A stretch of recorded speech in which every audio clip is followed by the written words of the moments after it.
আমাদের নীতি হচ্ছে ফিলিস্তিনের মুক্তিকামী মানুষের পক্ষে।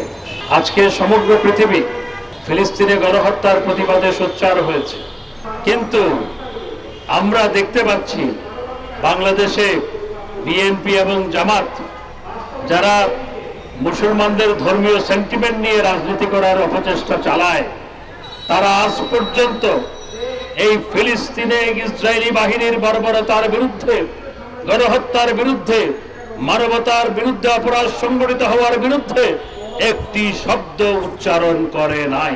বিএনপির যুগ্ম সাধারণ সম্পাদক, চট্টগ্রামের নেতা, তার সাথে ইসরায়েলি এজেন্টের সাথে মিটিং হয়েছে। তাদের অন্যান্য নেতৃবৃন্দের সাথেও অনেক আগেই ইসরায়েলি এজেন্টরা মিটিং করেছে।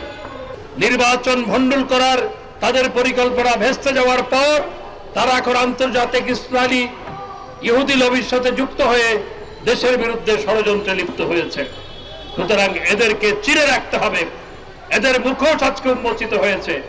আর কিছু লেবাসধারী ইসলামী দল, যারা সরকারের বিরুদ্ধে করে, কথায় কথায় সমাবেশ করে, আমেরিকায় বড় মিছিল হয়, ইংল্যান্ডে বড় মিছিল হয়, আমাদের যুব মহিলা লীগ মিছিল করে, আর তোমরা ইসলামী দল বলে পরিচয় দাও, একটি বড় মিছিল সমাবেশ করো নাই।